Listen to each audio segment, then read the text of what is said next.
Halo Sobat Football Lovers, kembali lagi di channel Bal News 2. Nah, kali ini di channel ini kami membahas berita seputar olahraga sepak bola.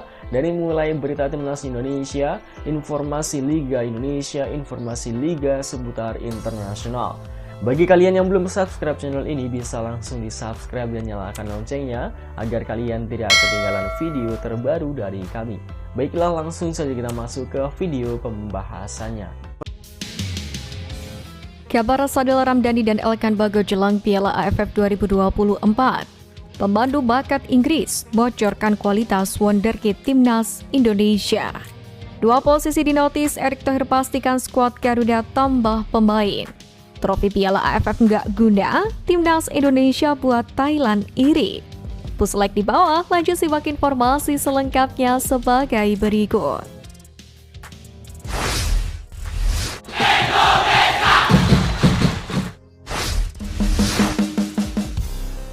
Trofi Piala AFF nggak guna, timnas Indonesia buat Thailand iri.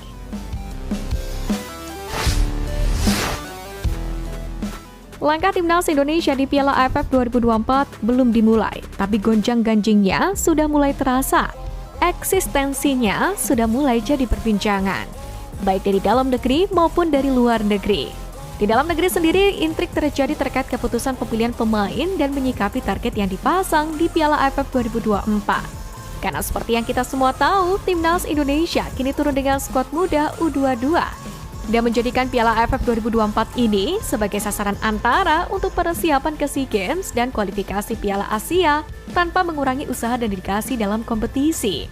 Karena seperti yang kita ketahui, saat ini timnas Indonesia senior dalam fokusnya menembus Piala Dunia 2026. Skuad Garuda sendiri juga baru saja merengkuh 3 poin pertamanya setelah menekuk Arab Saudi dengan skor 2-0. Hasil ini pun nyatanya cukup sukses membuat Thailand iri. Bahkan pemilik 7 gelar Piala AFF itu merasa tidak berdaya melihat rekor yang dipecahkan oleh skuad Merah Putih sebagai wakil ASEAN di kualifikasi Piala Dunia. Karena seperti yang kita tahu, kemenangan atas Arab Saudi membawa Indonesia kini mengkoleksi 6 poin di fase grup C putaran ketiga kualifikasi Piala Dunia 2026. Torehan itu pun telah memecahkan rekor yang sebelumnya dimiliki Vietnam dengan koleksi 4 poin dan Thailand dengan raihan 2 poin. Tak berhenti sampai di situ saja. Saat ini, timnas Indonesia duduk di peringkat ketiga klasemen sementara dan berpeluang lolos ke putaran final. Publik negeri Gajah Putih pun mengakui tim nasional mereka masih belum mampu menorehkan hal yang sama seperti Indonesia. Inilah yang pada akhirnya membuat Thailand iri, berstatus sebagai Raja ASEAN dengan koleksi 7 gelar Piala AFF yang seolah tak berguna. Karena itulah mereka merasa iri dengan apa yang ditampilkan timnas Indonesia di putaran ketiga kualifikasi Piala Dunia 2026. Bahkan melihat performa tim besutan Sintayong seperti itu, skuad Gajah Perang meyakini skuad Garuda masih bisa membuat rekor lagi di babak ini.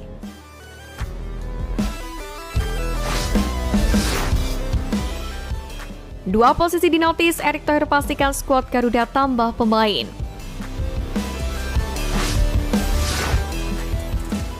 PSSI masih terus berupaya untuk meningkatkan kedalaman skuad Garuda dengan melakukan naturalisasi terhadap pemain-pemain keturunan yang saat ini merumput di benua biru. Teranyar, PSSI telah merampungkan proses naturalisasi dari Kevin Dix pada awal November lalu. Bahkan bek FC Copenhagen ini telah melakoni laga debutnya bersama timnas Indonesia melawan timnas Jepang. Sementara itu, pemain teranyar yang dikabarkan sedang menjalani proses naturalisasi adalah striker FC Utrecht Ole Romani. Erick Thohir pun menegaskan bahwa pihaknya sedang fokus untuk menuntaskan proses naturalisasi pemain keturunan Belanda itu. Penyerang berusia 24 tahun ini pun ditargetkan untuk memperkuat timnas Indonesia pada Maret tahun depan.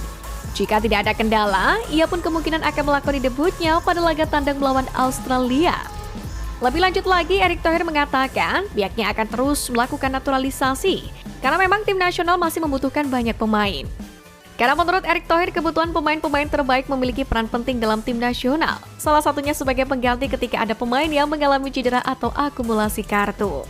Sebagai contohnya adalah Justin Hubner dan Ragnar Oratmangun yang dipastikan tidak bisa tampil pada laga melawan Australia karena akumulasi kartu.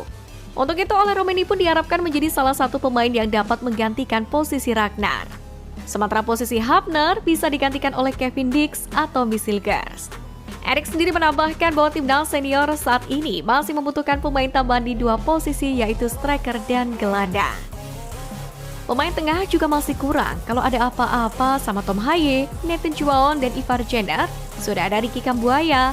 Ada 4 kalau kita main 3-5-2. Tetapi kalau main 3 gelandang, cuma 1 cadangannya. Jadi hal seperti ini di sepak bola terjadi kalau ada yang cedera. Demikianlah penjelasan dari Erick Thohir.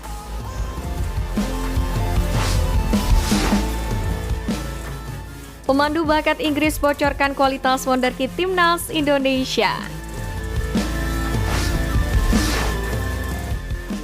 Marcelino Ferdinand dengan 2 golnya dalam kemenangan timnas Indonesia atas Arab Saudi sukses mendapatkan sorotan dari dunia internasional.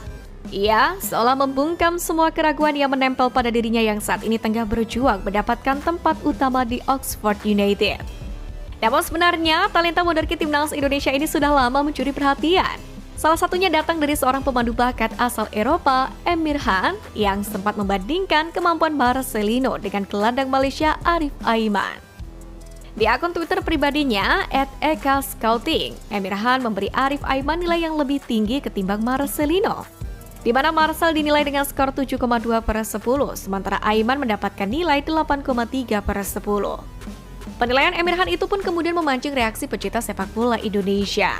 Kebanyakan dari mereka mengaku bingung dengan penilaian itu, apakah yang menjadi dasar Marcelino mendapatkan nilai lebih kecil ketimbang Arif Aiman. Namun memang jika ditilik lebih detail, Arif Aiman berusia 2 tahun lebih tua dibandingkan Marcelino. Arif kelahiran 2002, sedangkan Marcelino kelahiran 2004. Kesempatan debut di klub senior pun juga didapat lebih dulu oleh Arif Aiman ketimbang Marcelino Ferdinand. Selain itu, faktor posisi kedua pemain dan tipe permainan keduanya pun juga menentukan nilai di antara mereka. Arif yang berposisi sebagai sayap tentu cenderung lebih eksplosif dan menghasilkan gol maupun assist. Sedangkan Marcelino berposisi gelandang serang yang berfokus pada mengatur serangan dan membuka peluang. Diketahui saat ini bersama Oxford United, Marcel memiliki market value senilai 5,21 miliar rupiah. Tak diragukan lagi, ia pun diyakini sebagai salah satu talenta terbaik yang dimiliki Indonesia saat ini.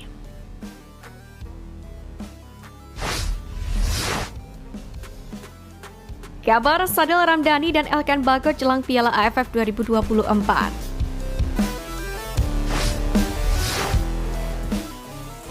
Sadil dan Elkan Bagot kembali gagal merebut kepercayaan timnas Indonesia era Sintayong. Kali ini, kedua pemain itu tak masuk kembali ke skuad Piala AFF 2024. Sadil sendiri diketahui menjadi satu di antara pemain abroad yang tampil cemerlang belakangan ini. Namun, ia menjadi satu di antara pemain berkualitas yang kesulitan merebut kembali kepercayaan Sintayong. Tak ada nama Sadil dalam daftar pemain timnas Indonesia yang diproyeksikan menjalani pemusatan latihan proyeksi Piala AFF 2024. Sadil kali terakhir masuk ke skuad Merah Putih pada laga persahabatan melawan Libya, tepatnya pada 28 Januari 2024. Saat itu winger 25 tahun tersebut hanya bermain 10 menit ketika Indonesia kalah. Hingga kini, belum ada lagi nama Sadil di barisan nama pemain timnas Indonesia. Tak ada nama Sadil dalam beberapa agenda timnas Indonesia menurut Ketua Badan Tim Nasional Sumareji, murni berdasarkan pertimbangan Sintayong. Yang jadi pertimbangan penetapan skuad ini kan ada 3. Yang pertama performa, kedua disiplin, dan yang ketiga attitude. Jadi 3 itu yang jadi acuan, kata Sumareji. Hal senada pun juga dialami oleh Elkan Bagot. Bek 22 tahun ini pun juga tak kunjung mendapatkan kepercayaan kembali STY setelah menolak panggilan di babak play-off Olimpiade Paris 2024 kemarin. STY sendiri memang dikenal sebagai pelatih tegas dan menjunjung tinggi soal disiplin. Ia bahkan tak segan mencoret pemain yang melanggar aturan yang diterapkannya.